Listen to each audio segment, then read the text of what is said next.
That is so that we can save it, and anybody who wasn't able to attend tonight will be able to watch back if they wish on the Lighter Footprints website. So I'll explain the process for communication in a sec. First, I will list the candidates attending tonight's meeting. The candidates for Solway Ward are Sam, Fitchett and Alan Jane. Do you want to give a wave? Sam and Alan, yep. And the candidates for Maranoa Ward are Yolanda Torrisi, Helen Tsoutsouvas, we're hoping will get here, Cynthia Watson and Dennis Whelan. Thank you all for coming. The Maranoa candidates who have not accepted our invitation to participate include Bonnie Brown, Mark Newman and Chris Pattis, and the Solway candidate not attending is Gary Thompson. Those candidates have chosen not to be here for a variety of reasons. Some have contacted us because of other commitments and many have not contacted us at all. So we don't know the reasons they are not here. You will need to contact these candidates directly if you wish to know their views on the matters we covered tonight. This is how we intend to run the night. As is always done in Lighter Footprints meetings, we will treat our candidates who are putting themselves out there in the public arena with respect, as reflected in how we question them and respond with hand claps, etc. on the Zoom. The candidates will speak in alphabetical order for up to 5 minutes each, and there will be 2 time signals. The first after 4 minutes to signal 1 minute remaining, and the second at the end of the 5 minutes when the candidate must stop speaking. All attendees have access to the chat box. This is where you can type any questions you would like to put to the candidates. The questions you ask may relate to what the candidates are saying or to other significant issues. There is insufficient time here this evening to cover questions that are specific to one narrow local issue. And it's best if these sort of questions are addressed one-on-one outside this meeting. To find the chat box for anyone who's new to Zoom, it's normally down the bottom of your screen. And once the chat window is open on the right-hand side of your screen, there's a box at the bottom that you can type into, which can be seen by everyone. So please type your questions there as the candidates speak, and we'll try to get to as many as we can. As mentioned, each candidate will have 5 minutes to answer the initial questions we have asked of each of them. After the candidates speak, we will then take the audience questions from chat, and each question will be offered to all candidates who can answer in any order. We'll try to be fair in giving all candidates equal opportunity to hold the floor, and we'll keep an eye on the clock and try to keep answers to 1 minute each. I think in some wards they're doing 2 minutes each, but given we're starting late and running out of time, we'll try and keep it to, I'll ask all the candidates to keep their answers short and punchy at about 1 minute. To conclude the evening, we will give each candidate 2 minutes to summarise their position and give their final message for this event. I'll now ask Alex to read out our set questions which have been put in the chat there. Okay, so if you look at 8:14 in the chat box, you'll see the questions have been pasted in there, but I'll just quickly read them out so everyone knows what they are. First, we'd like the candidates to start off by introducing themselves and indicating their main reason for standing for council, and then to answer 3 specific questions. So the first one is, in terms of open governance, are you satisfied with the current processes for community involvement? Please include in your answer whether you support the continuation, post-COVID restrictions, of public access to live streaming and recordings of non-confidential council meetings. The second question is, what is something council is not currently doing that you think should be included in the new climate action plan? And should council declare a climate emergency as part of this plan? And the final question, what role should council play in reducing community emissions, and by what year should council aspire to achieve net zero community emissions? Great, thanks Alex. So now, to begin, let me introduce the first candidate selected in alphabetical order, Sam Fitchett for Solway Ward. Just a reminder, there'll be a bell after 4 minutes and a final bell to stop at 5 minutes. And candidates, when it's your turn to speak, please unmute yourself. So Sam, over to you. Thank you very, very much, Julia. My name is Sam Fitchett. I'm running for Solway Ward. Introducing myself, I guess I'm just a young fella, a few years out of university. I studied genetic engineering, went on to work at a normal engineering firm, and now I'm part of a big tech consultancy group. But those are sort of tangential things. The main reason why I decided to stand for council is because I've been very passionate about climate change my entire life. I remember ages ago, my dad, we had this old Honda Civic, like a really old beat up car, and he would tell me, the next car we get, it's going to be an electric car. It's going to be one of those nippy electric ones. And that future never came. So I was there, primary school, high school, the future that is hyped up, it just never appeared. And once I finally had a bit more time in my life because of my job, and I saw that Gary Thompson was running unopposed, or at that time unopposed, for Solway Ward, I decided, well, if someone's going to give the people a choice in climate action, then why can't it be me? And so that's why I put my hand up, and I've decided to talk to you all and take on campaigning as one person with not many funds, but we're doing okay. Open governance, yeah, I don't think we're doing nearly enough in terms of open governance. For one thing, any major meeting at all of the firms that I've been at and all of the community groups that I've attended, they're all recorded and they're all distributed after the fact. But council, a democratic institution, most of the meetings are listed as confidential, which with our ability to anonymize information seems hardly necessary. And we can't look up key bits of information that we need to make the best choices. We don't know how councillors have voted in the past with a concrete voting record, unless you want to trawl through all of the minutes. We don't know what was truly said in sessions a while ago because of those minutes. And so to preserve the live streaming service that we already have and to potentially expand on it, maybe changing how we deal with confidentiality in council.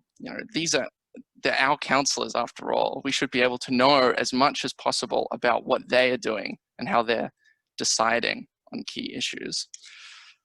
Yeah, so I completely support extending and hopefully recording those live streaming sessions. Something council's not currently doing well. I have a bit of a pet peeve, and this might come across a bit harsh. I really dislike greenwashing and tokenism.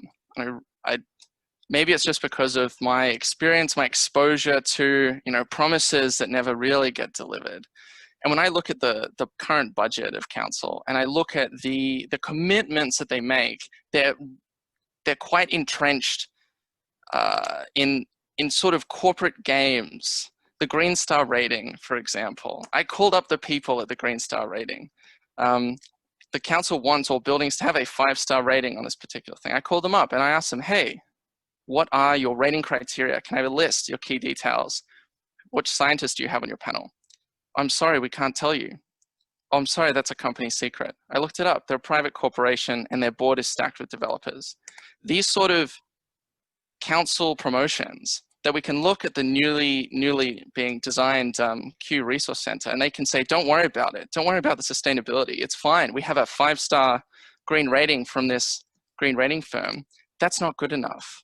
That's not good enough. We need to know exactly what's happening with these buildings. We need a voice in determining, are there going to be solar panels on the roof? Is it double glazing? When I read through the description of how we're going to construct this thing, I want to know all of the details about the sustainable criteria, but that's not happening. And it frustrates me immensely that I can't get the information that me as a voter, but now as a candidate would love to see. As part of that, declaring a climate emergency, yes, we should be declaring a climate emergency. It's step one, really. It's putting climate at the forefront of our decisions. It's making sure that when we think about spending tens of millions of dollars constructing new services for our community, that climate is factored in at the first thought. It's not some afterthought. We don't, decide maybe to switch out a few materials. We don't decide, maybe we'll retrofit this building later and put solar panels on it later or make sure it's efficient later. We want to do it now. It has to be part of our design. We can't just, sprinkle a bit of green on it and hope no one notices. We have to build it from the ground up. So I'm running out of time. I'm babbling a little bit.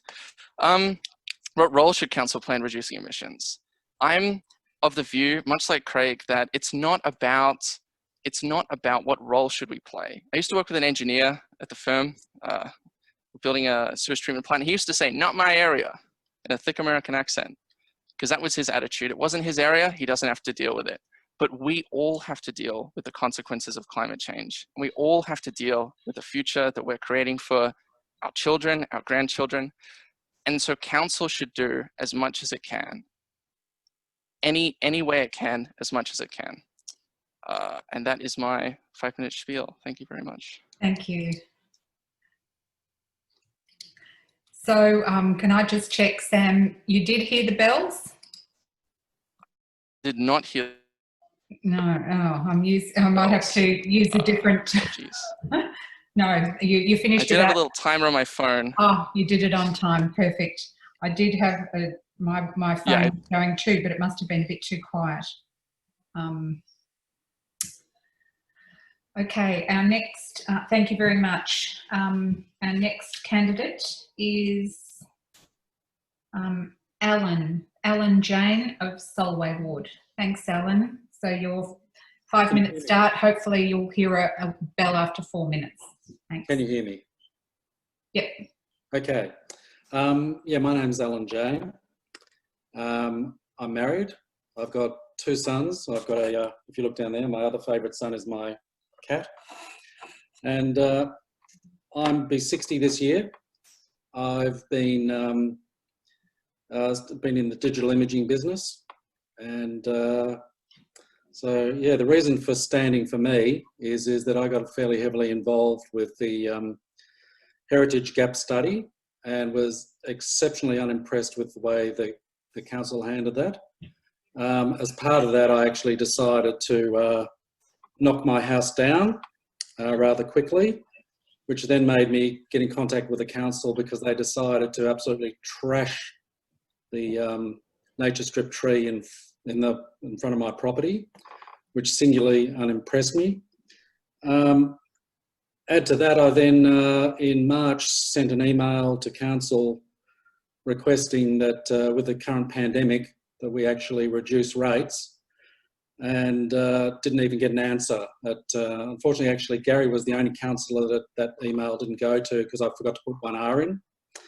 But every other councillor got that email and I didn't receive one reply, which just got me rather annoyed, to say the least. So that's part of the reasons I'm running, and I also have the ability to be able to do so now. My sons have left home, they're both policemen, and I now can give literally 100% of my time to council. So whereas most people can only do it as a part-time job, I can actually give 100%. In terms of governance, well, it's a shambles as far as I'm concerned. I've made a commitment to turn up to every single council meeting from January 1, which I did. Was the only person from the public to actually be at the FOGO meeting where some interesting questions were answered or asked. So that's good, that's gone through. But that meeting was a little disturbing in certain ways, that obviously a lot of information hadn't gone through to the councillors, and I think that the council will probably need to, whether there's briefing papers, I don't know, but a lot of the councillors didn't really seem to know too much about it as to the costs and the nitty gritty. I'm also fairly unimpressed with what I believe to be a waste of money from in a lot of council way, and I intend to get on with that. So that answers the open governance. What's the council not doing that I think they should be doing? I actually spent the hour and a quarter or whatever watching the webinar on the 26th of August with Hannah from Ironbark and Amanda Stone from Yarra. And I thought that the Yarra Energy Foundation was a fantastic idea, and I'll admit I'm learning, okay? I'm green in as much, I've put double glazing in and all sorts of stuff here to make my house green, and I recycle and the whole box and dice. But I'm still learning, as a lot of us probably are. So I think the Yarra Energy Foundation, we should join with them or create our own organisation to actually promote business and to the ratepayers. What role should council play? I think you've got to, it's funny, I just immediately thought today when I was thinking about this, and there's a guy called Norm Gallagher who stopped a lot of buildings being demolished. And I think that having had a little bit to do with unions just of late, that we probably need to be expanding the gap a little bit and actually trying to get other organisations that are involved in it. Oops, my phone's talking to me. Sorry about that.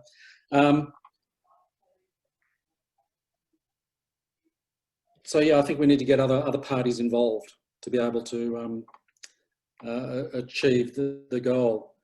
And what year? The research that I did, and as I say, on learning, it seemed to me that most research was that the goal is 2050. There's a few countries at 2030. So go for gold and go for 2030. And I suppose that's where I'm at. Okay. Thank you, Alan. You stuck to your time very nicely. So that concludes the two Solway candidates. Our next candidate is the first for Maranoa, Yolanda Torrisi. Thanks, Yolanda. Thank you, Julia. And hello, everybody. This is about the first time with the surname like Torrisi that I'm the first to speak. So, look, great to be here, great forum. So my name's Yolanda Torrisi. I'm a businesswoman, I'm a mother, I'm a worker, I'm a gardener, I'm a cook, and once upon a time I did travel. I'm tertiary qualified and I've worked in many states and countries. I've lived in Maranoa for 16 years. I'm married to Douglas Travis, who's a surgeon. I'm a mother to one daughter and a stepmother to 4 beautiful stepdaughters. So what about for open governance? So to answer that question, I've thought about this quite a bit. I'm not satisfied with the pre-COVID normal. In fact, COVID has provided us the imperfect storm, you know, in the way that we can do things and drive better outcomes. You know, I do believe we should have live streamed open council meetings. I mean, I'm always a bit bemused by the opposition to this, as, you know, almost no one will actually watch, but it might even mean that you dress nicely and, you know, you speak to others with respect. The council does make an effort on community involvement, but at the end of the day, people tend to believe that if they don't get their own way, then they haven't been listened to or taken account of. I believe we need to listen, and that this is a democracy, and then, you know, if the majority are in favour of the, you know, the majority tend to rule. However, I do think what's really important is that we need to influence for the right outcomes. You know, we just can't be sheep. We need to influence leaders to have long-term sustainable solutions. You can't always get your own way, but you can influence for the better outcomes. And you can see my hands flying here. You know, being of good Italian stock here, it's the hands go flying. So what is something that council is currently doing that could be included in the new climate action plan? Well, you know, climate emergency, they're 2 very strong words. I want to see the action that addresses our climate emergency. So it's the action. Common sense starts with every individual and every organisation, and our leaders need to drive for a sustainable future. You know, something that I saw as a very common sense approach was, you know, when I was preparing, you know, election materials and everything, it blew me away how many people didn't use recycled paper, which was just a common starting point. You know, I thought that was you know, the vision. So do you walk the walk or do you just talk the talk? And that was something that I thought was very important, but I didn't see very much of it at all. You know, I would campaign for a waste audit of council activities, and this would inform a waste reduction program. You know, this is within our capabilities, and we can deliver positive outcomes that makes a difference, and it also saves money. I believe that there should be a greater emphasis on waste reduction. It is practical and it saves money, which allows valuable resources for other projects.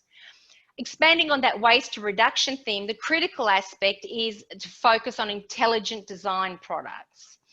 That allows for repair, reuse in preference to recyclable, although recyclable is better than anything going to landfill.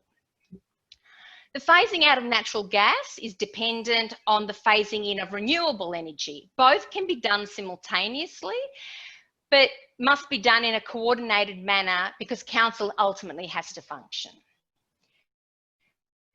I think council should hasten the conversion of its fleet to renewables. It should also hasten its power usage to renewables sooner rather than later. So what is council doing in, what should council do in reducing the community emissions? Well, there's a few things. Firstly, lead by example. Reduce its emissions as much as it can.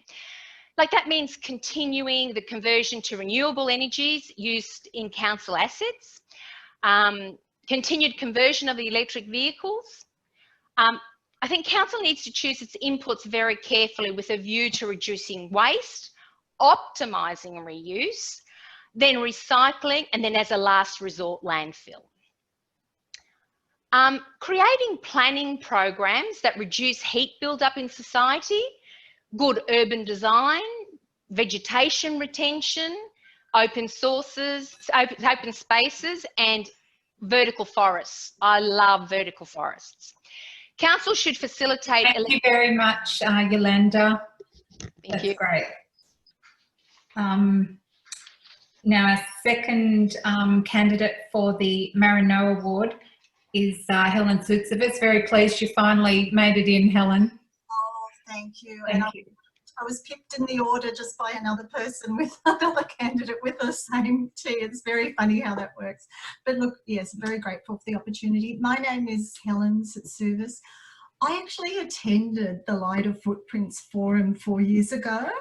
I asked a question, I was very nervous, and the councillor seeking re-election stared blankly at me and gave me no answer.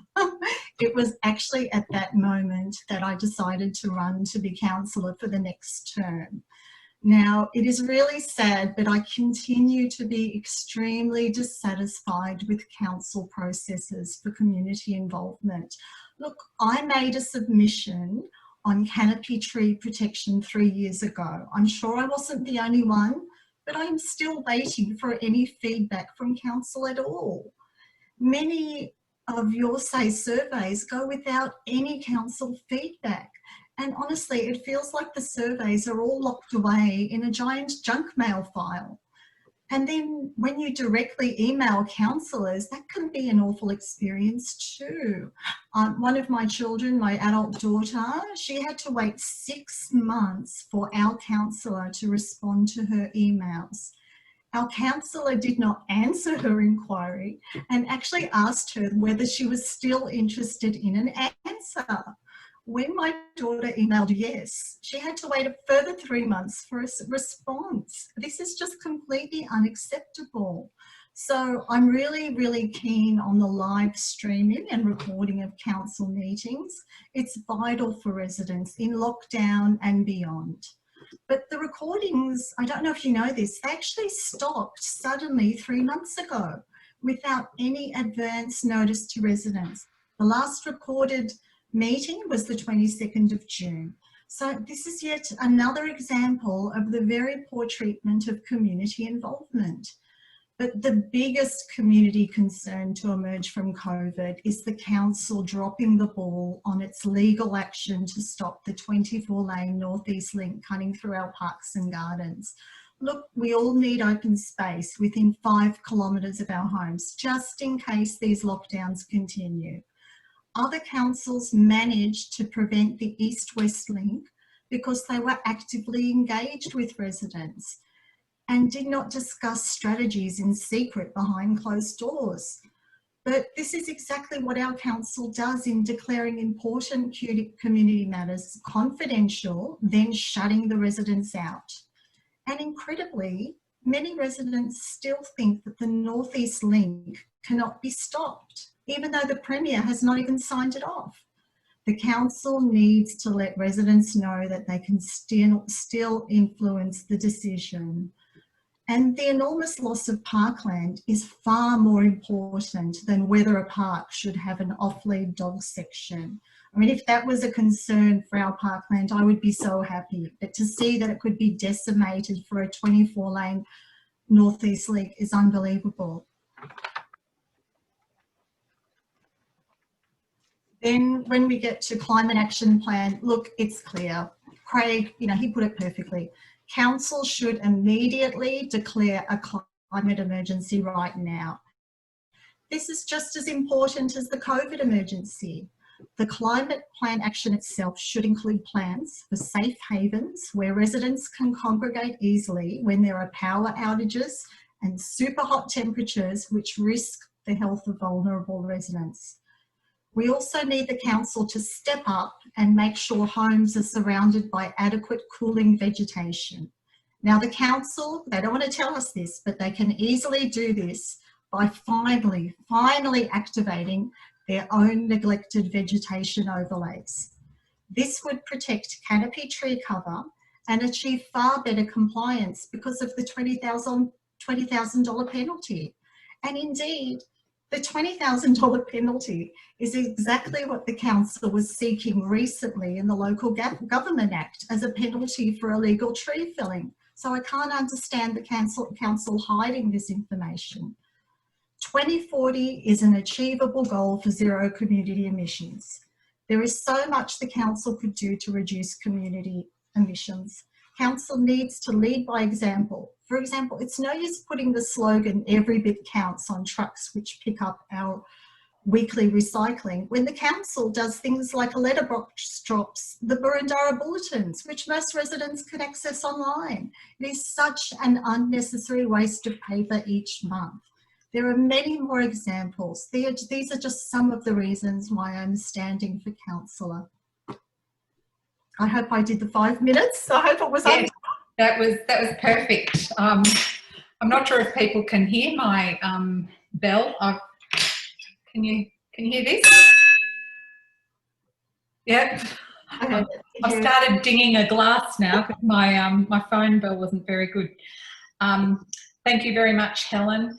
The next candidate for Maranoa is Cynthia Watson. Thank you, Cynthia. Thanks, Julia. The reason why I stood for council 4 years ago was after having served a community in several leadership positions, being president of the Boroondara East Kindergarten and president of the Greythorn Park Tennis Club. I thought I could help. I was an urban planner. I got what council was all about. So I wasn't an angry candidate. When I went to induction, one of my fellow councillors, Jack Wegman, came up to me and said, so what are you angry about? And I said, well, I'm not angry about anything. He said, no, new councillors are angry about something. That's why they stand for council. I said, well, that's not me. So that's what I've been doing as I've been a councillor, and I've been trying to help my community in the best way that I can. It's not perfect, but I do my best. Now, with question 2, when talking about open governance, I did ask Caroline what she meant by this particular question. So I'll answer it as she described it with telling you what I've done at council. So as a councillor, you have the opportunity to be part of many different committees, and there's a very, very wide range of them. And one of the things that struck me with some of the committees that I signed up for was I said, well, we're the community. How can you have an advisory group if you don't have the community there? So one of the things that I did was to say we need to change the terms of reference for this committee. And I'll use the example of the Early Years Advisory Committee. I just came on to that one, this particular council assignment. And I walked into my first meeting and it was just sitting there in a room full of bureaucrats. And I said, is this the way it's always run? And they said, well, yes, you had reps from all these different state government organisations. So I immediately, as the chair of the committee, said we need to have new terms of reference. We must have the community here. And so I changed that also for the new Boroondara Arts Committee, which has had an expanded terms of reference, and that is going to be inviting our performing arts, not just, well, previous to that, it was about buying art for the Hawthorne Art Gallery collection. And my response was, well, what about the actors and what about the singers? And our arts community is wider than just people who paint and do sculptures. So that's some of the things that I've done to try and expand community involvement, because if you not listening to your community, I think why there. The live streaming and recording, I would just say very briefly that there's a Local Government Act that must be complied with, and it's government's role to comply with that. And in regard to confidential sections of meetings, there have been several people throughout the course of this evening mention that. Now, confidential matters are very specific, and they're mentioned as what they are. And for example, there have been several confidential meetings this year because our CEO contract was up for review. And so those particular matters, the outcome of it is certainly public, but when you're going through the renewing of the CEO contract, that is not a matter for public viewing, and neither is other. Well, it's very specific, and so you know, I do take exception to the idea that you call a confidential meeting to hide something. That is not the case. There are very specific rules. You cannot call a confidential meeting for something that is not specified. It just so happens that this particular year, more of those items came up. What is something councils are not currently doing that you think should be included in the Climate Action Plan? Well, I was the one who initiated the Climate Action Plan motion, and how it all began was I talked to Phil Storer and I said the 10-year emissions plan, our low carbon future is coming to an end. What is going to be replacing it? And I said, one of the things that struck me was that all these different departments seem to be doing all sorts of different things that have to do with reducing emissions or energy or things. And I said, but you can't actually see it in one place. Shouldn't we pull it all together into one place so that we have a measure on what we're doing, and then we can set targets and actions from there? So as you know, the council supported my motion, and there has been a process rolled through from that. In terms of what I want to hear from the community. So I'll leave it there. Thank you, Julia. Thank you very much. And our final speaker, final candidate is Dennis Whelan. Thank you, Dennis.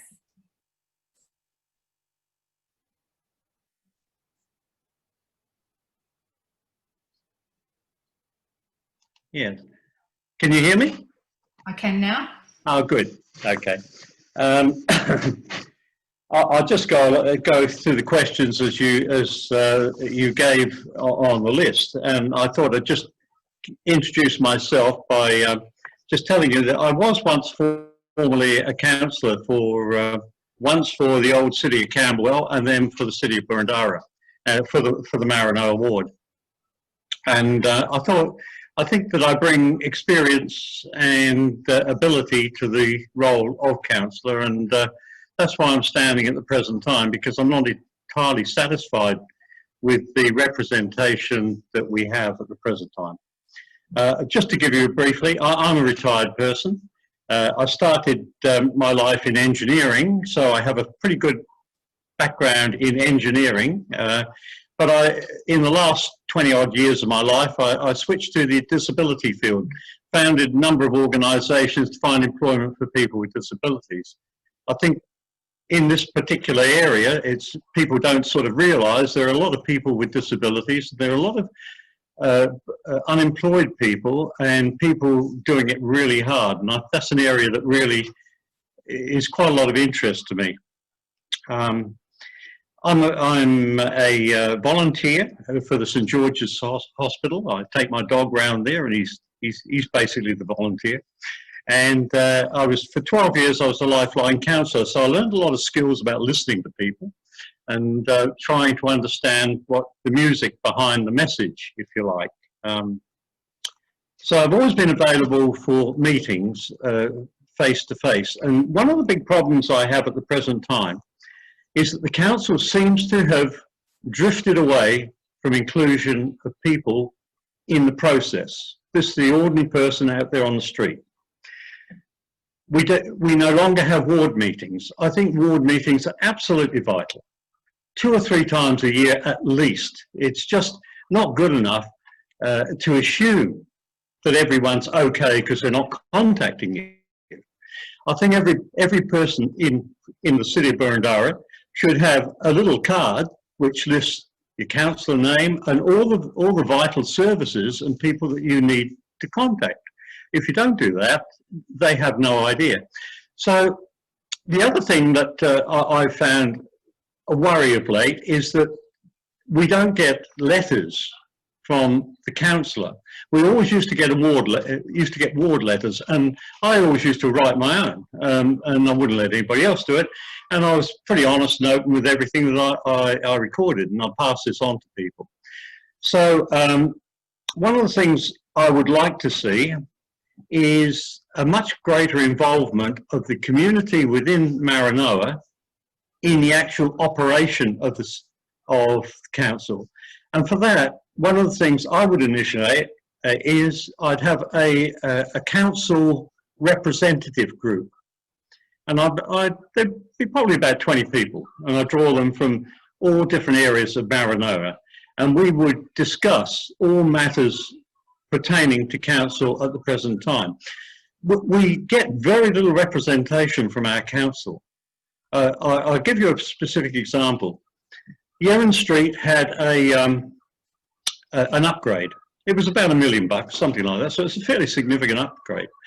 And no one down at Yolanda Street was asked anything about it at all. So because I was a former councillor, various shopkeepers contacted me and said, can you do anything about this? Can you let us know what's going on?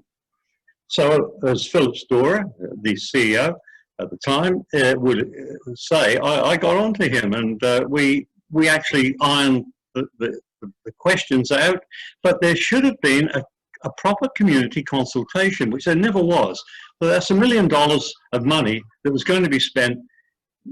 It's quite wisely, but it was the way it was spent that I think was a bad thing. If you look around our parks and rivers and all the rest of it, you'll find that there are a lot of people sleeping rough and doing it really hard. And I think we have to have far more recognition that there are people out there. There are people begging for money outside Woolworths and Coles. It's hard to believe that we should allow that.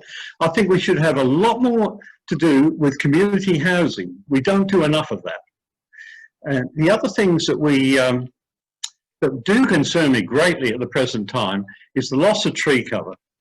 Tree cover is absolutely essential for climate control, for carbon capture, and all those sorts of things. And we're just not doing that. And if you look at Whitehorse Road is developing into a sort of extensive... To ding my bell more loud. Thank you very much. Thank you. Great. Well, we've heard from all the councillors, and because we got off to a late start, I'm very sorry. Our meeting has gone over time. Are the candidates able to stay for another 15 minutes or so that we can have some of the questions from the audience? Sure. Absolutely. Absolutely. Great, thank you. Okay, Alex, would you like to pose the questions? Okay, we've had a few questions. The first one is from Vanessa, and it's specifically about the North East Link, asking candidates about their strategy to mitigate the runoff from the North East Link into Coonung Creek. And candidates can respond as you wish in any order, but we'll try and keep it fair. Nice. I had great difficulty actually hearing what Alex was saying. I beg your pardon. Okay, I'll lean in closer. So Vanessa's question was, what are candidates proposing to do to mitigate the runoff from the northeast link into the Coonung Creek? For myself, I've got no idea, to be honest. I go along there all frequently. It's a lovely spot. So I didn't realise it had a problem. So that shows you communication. I don't have a clue about it. Can I go next? Yes, Helen. Yeah, look, it's interesting. Unfortunately for the questioner, Coonung Creek is actually going to be put in a gigantic pipe. So it won't exist. It'll just be like a sewer going underneath the ground. There'll be no Coonung Creek. 90% of the Coonung Creek reserve will be gone. So the runoff will actually be going, just like household waste, down a drain. Coonung Creek will just not exist. So that is their way of solving the runoff problem. Just get rid of the park and put that beautiful creek into a pipe. That is what the reality is for residents. Instead our council is focusing on whether a park, which has no problem with any land being taken, whether that park should be off lead or on lead. I mean, you make your own call, which is more important. Anybody else like to address that question? Just from an engineering perspective, Solway is quite far away from that area, but there are so many other ways to build freeways that don't just destroy the land underneath them. And one of the reasons why probably they've converged on an idea which does this is because it's cheaper. It's much cheaper. I used to learn how to speak Chinese. Unfortunately, I can't speak it anymore. And I went over to Shanghai. And of course, it's not a very good example of the city we want Melbourne to be. But they achieve problems where they have farmland and then small divided lane freeways that make little bridges over the land and people can herd cattle underneath it. So there are lots of options, even if we as Boroondara Council fail to move or to stop the Northeast Link. And so we should really be doing multiple things and planning for what comes next if we can't get the way that we want. And yeah, I think we have to consider this. Whoever gets into council, we have to consider second options. Anybody else like to address that question?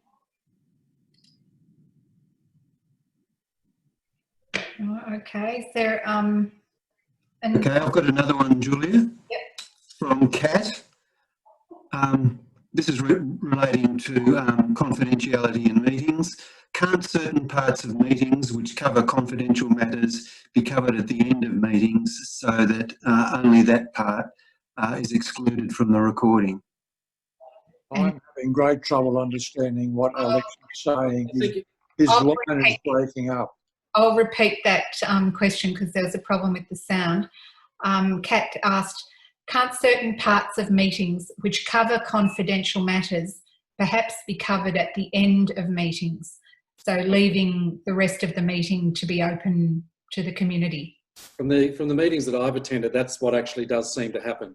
So they have the public forum and then they shut it down and then you have the private afterwards and everybody gets shuffled out. Thanks, Helen. Yeah, Julia, I might help with that one. Yes, that's correct. Confidential matters come at the end of the meeting, and you have to close that section of the meeting in accordance with the Act, and you will say the words that government gives you, and there's a small list of reasons why you would need to have a confidential item in an agenda, and it's things like commercial in confidence. And I mentioned the CEO's contract, and Dennis would know the reasons why you have an item in confidential are very, very specific. I'll leave it there. Okay, anybody else? Yes, I agree with Cynthia there. You do have to have certain confidential things, but you have to be very careful that you're not hiding these things for other reasons. certainly, if you look at the matter of the CEO's re-appointment or whatever, that certainly has to be confidential. There's no doubt about that. But it seems to me that we're not open enough in council with what's happening. And the other thing that happens within council is that we don't, people lose interest and so they don't get involved. So we have to keep them interested, and the way you keep them interested is by letting them actually know what's going on. And that's the most important thing in my opinion. Yeah, I think you've got a good point there. You're speaking well. Thank you. Yes, Helen. Yes, I really think the confidential section has become like, you know, when you see an agenda and there's other business, it's become like a catch-all. So we were talking about commercial in confidence, which obviously applies to remuneration packages for a CEO. We get that. But you can separate that out. You can have commercial in confidence matters. That is your last item. Confidential can be before that. And you can even, without betraying any confidence, you can actually give a topic. So the topic could have been, for one meeting recently, that in lockdown, that we will be discussing whether to abandon our Supreme Court action with the North East Link.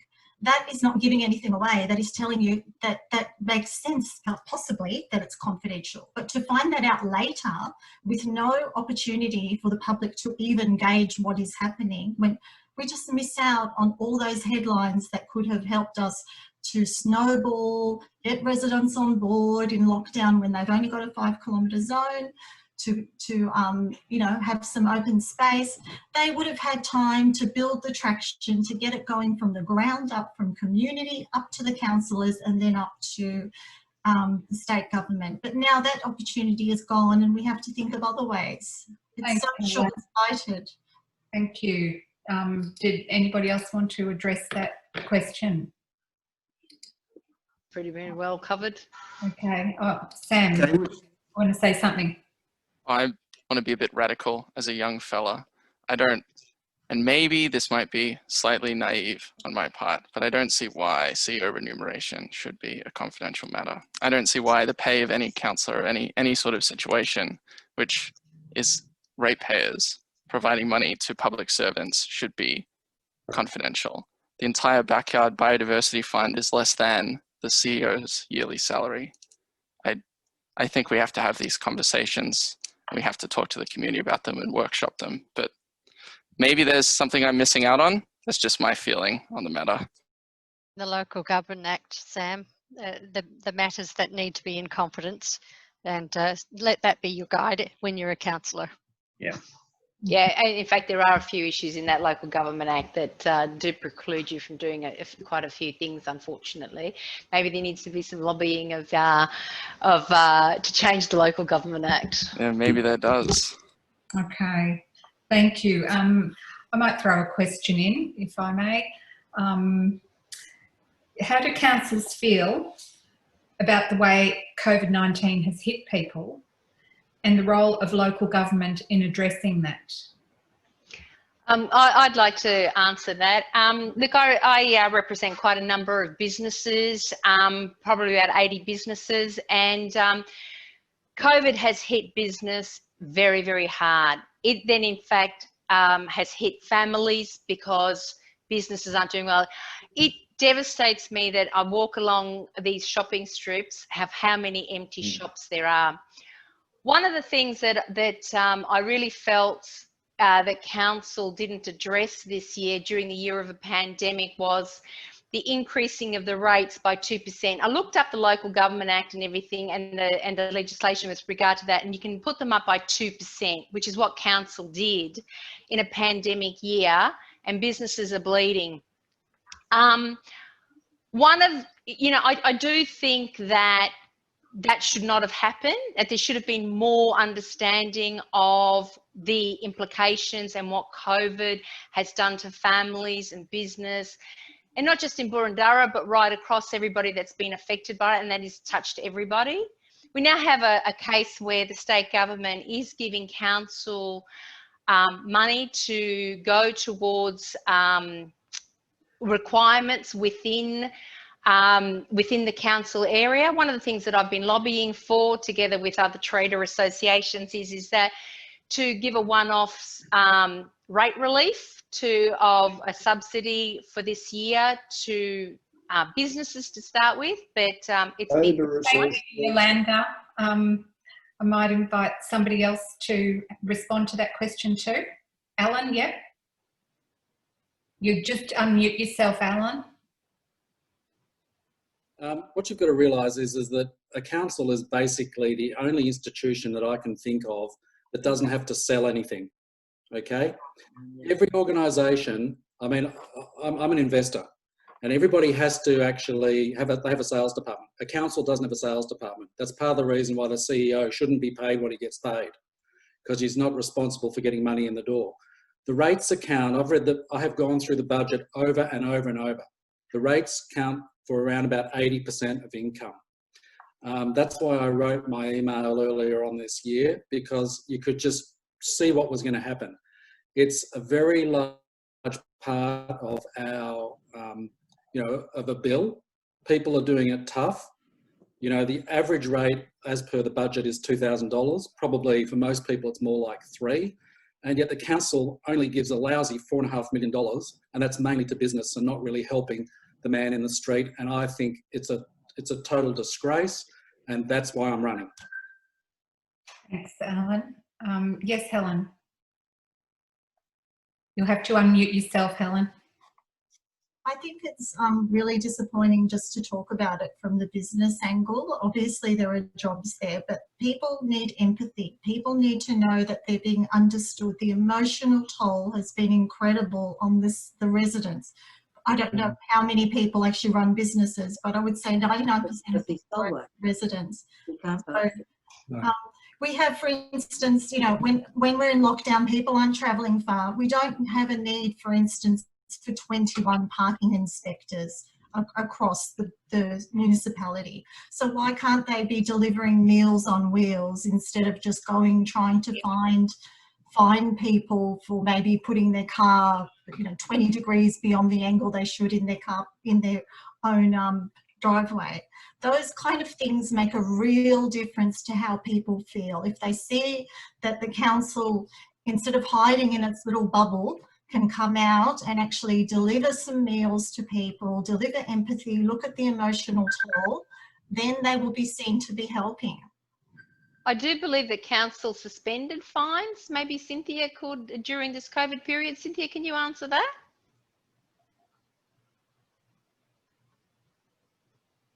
Sorry, you're on mute, Cynthia.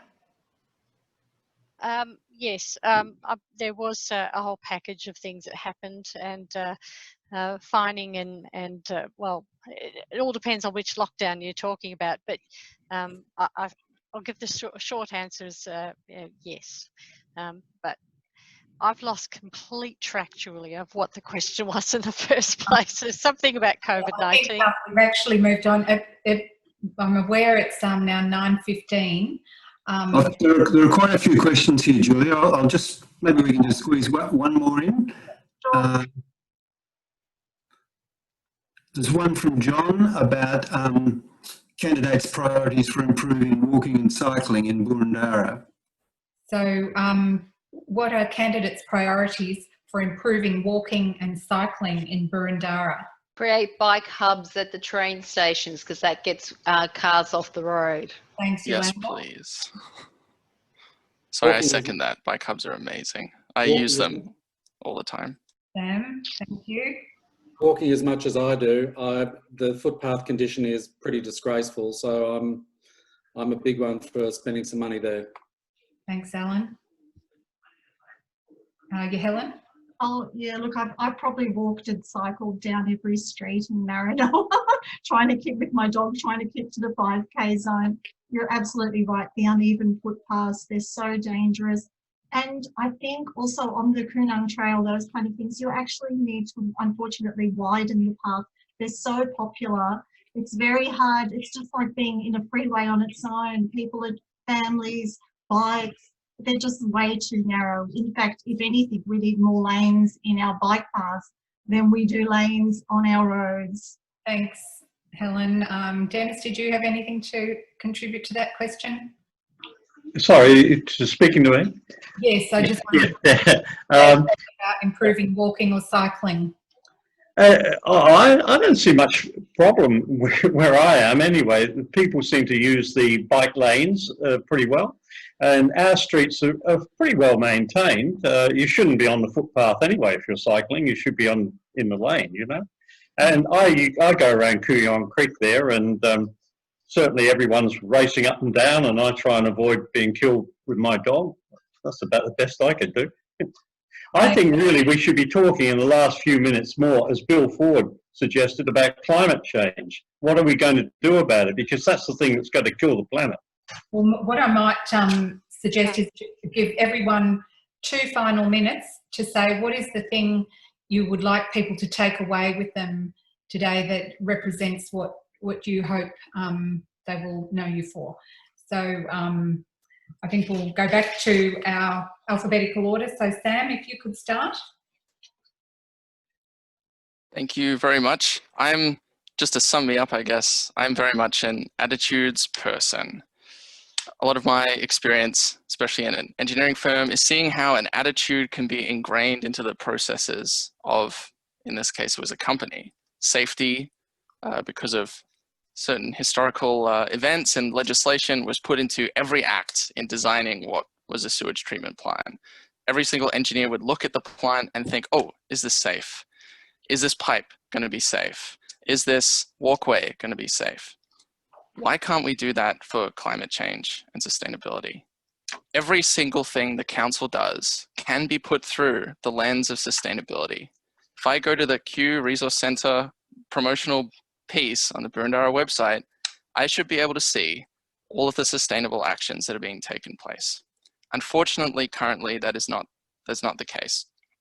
And I vow that if I get in and become the councillor for Solway, that I will try my very best to make sure that this attitude is brought to every single meeting, put on every single piece of documentation for every single project henceforth. Thank you. Thank you, Sam. And next was, Me. Yes, Alan, thank you. Thanks for that. As I say, I'm doing a learning curve and learning very, very quickly.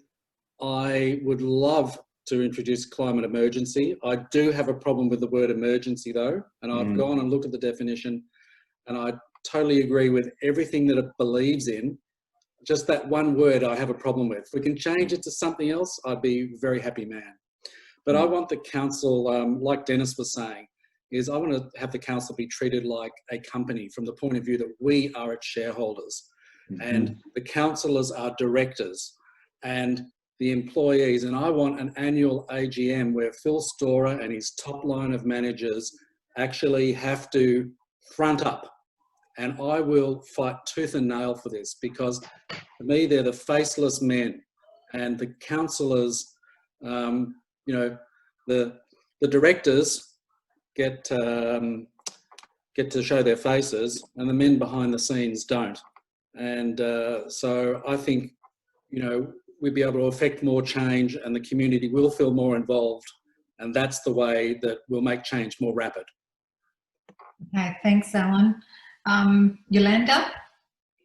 Vertical forests, recharging stations, bike hubs, renewable energy, recycle, reuse, smart design, reuse products, walk the walk, and just stop talking the talk. Great, nice and snappy, thank you. Cynthia? I'd like to be remembered as the councillor that put forward the motion for the Climate Action Plan to do exactly what Sam has asked for, to have everything visible and everything in one place. I'd also like to be remembered for as the councillor who listened to the community and delivered on the Boroondara Community Plan. I'll leave it there, thank you. Thank you, Cynthia. And Dennis, finally. Yes, thank you. I think we have to do a hell of a lot more with things like battery storage, you know, getting the electricity during the day, storing it, releasing it at night. I think that another thing that no one seems to consider, Boroondara's got an awful lot of aged people around, and most of these people, myself included, are self-funded superannuation people, and we only have a certain amount of money. Now, I think there should be some work given or something done to allow the people, older people, to put up more solar storage areas, you know, with the panels, because if there was some sort of rate relief for the elderly who put up a panel, then that would help. That would all feed into the grid. And the other thing is, we do have to keep planting trees. We're losing trees at an enormous rate, and that's something that we really have to consider doing. Perhaps subsidising, I don't know, finding every little place where we could put in a tree and putting in a tree. That's just all, that's me, anyway. Thanks. Yeah, sorry, Helen, I left you off. Please. That's all right. I just didn't want to be cut off. Yeah, look, I'll keep it quick. Look, to be honest, I'm not interested in cutting ribbons on new facilities. I'm not interested in meaningless slogans, catchphrases, the new lingo. I just really want to see that residents feel comfortable, they're unafraid to speak their minds. Residents should not be timid. They should be able to voice their concerns at council. It shouldn't be made so difficult for them. And with the knowledge that they will be listened to and actions will come of it. And as Craig Rucastle said, be engaged in local government. Well, we can only be if we're permitted. And I'm sorry to use the pun permit. I don't mean get a permit for it, but so long as we're allowed. And that is what I want to achieve as councillor. Okay, thank you very much. And I think we'd better leave it there. We've gone well over time, so I thank you for generously giving of your time this evening and staying on past our scheduled time. It was great to hear from all of you candidates, and we wish you well in the election.